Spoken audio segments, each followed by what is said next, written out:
Battle of Buxar के बाद हुए इलाहाबाद के संधि में जब ब्रिटिश ईस्ट इंडिया कंपनी को बिहार, बंगाल, उड़ीसा का दीवानी राइट मिला, यानी कि टैक्स कलेक्ट करने का अधिकार, यानी अब बिहार, बंगाल, उड़ीसा का पूरा revenue British east India company के पास जा रहा था।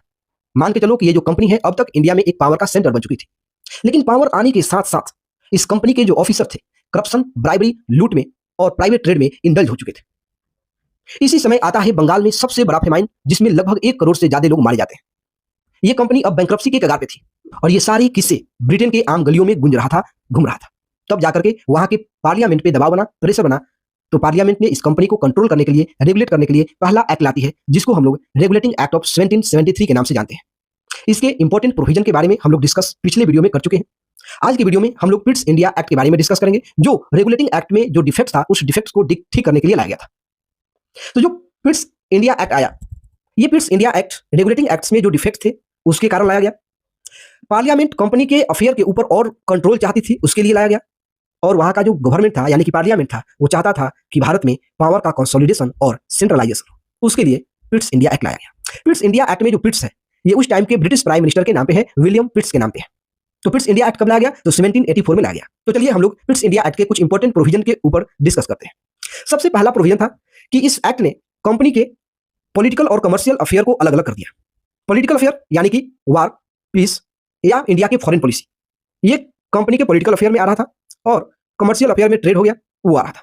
तो जो पॉलिटिकल अफेयर था इसको कंट्रोल करने के लिए एक नया बोर्ड लाया गया, नया कमेटी लाया गया, जिसको हम लोग बोर्ड ऑफ कंट्रोल के नाम से जानते हैं। और इस बोर्ड ऑफ कंट्रोल पे पूरा कंट्रोल ब्रिटिश पार्लियामेंट का था।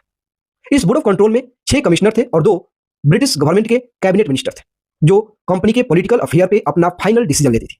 दूसरा कोर्ट ऑफ डायरेक्टर था, जो कंपनी का ही पुराना विभाग है, और ये विभाग, ये कमेटी अब केवल, यानी कि कोर्ट ऑफ डायरेक्टर्स, जो कोर्ट ऑफ डायरेक्टर्स है, ये केवल अब एक कमर्शियल पर्पस के लिए ही यूज हो रहा था। लेकिन इस रूल में, इस प्रोविजन में, पिट्स इंडिया एक्ट के प्रोविजन में जो सबसे मेन हमारे लिए फीचर था, इंपॉर्टेंट नहीं था लेकिन हमारे लिए है, क्योंकि ये पहला एक्ट था जो कंपनी के जो प्रॉपर्टी थे, कंपनी का जो एरिया था, जो टेरिटरी था इंडिया में, पहली बार ब्रिटिश पोजीशन ऑफ इंडिया के नाम से जाना गया। यानी कि ये दिखाया गया कि ये अब कंपनी का टेरिटरी नहीं है, ये इस टेरिटरी पे ब्रिटिश क्राउन का क्या है, इंपैक्ट है, कंट्रोल है। अब जो गवर्नर जनरल के एग्जीक्यूटिव काउंसिल था, वो फाइनल डिसीजन नहीं ले सकता था। फाइनल डिसीजन अब कौन लेगा? तो ब्रिटिश पार्लियामेंट लेगा। जो गवर्नर जनरल के काउंसिल में 4 सदस्य थे, घटा करके 3 सदस्य कर दिया गया। और आगे जो एक एक्ट आने वाला है 1786 में, जब लॉर्ड कॉर्नवालिस गवर्नर जनरल बनते हैं बंगाल के, वो 2 शर्त रखते हैं। पहला शर्त था उनका कि सबसे पहले गवर्नर जनरल के पास ओवरराइडिंग पावर होना चाहिए काउंसिल के डिसीजन के ऊपर किसी एक स्पेशल केस में, और दूसरा गवर्नर जनरल को भी कमांडर इन चीफ बनाया जाए। इन सारी प्रोविजन को मान लिया गया, तब जाकर के कॉर्नवालिस बंगाल का गवर्नर जनरल बनते हैं। तो ये था Pitt's India act of 1784। Battle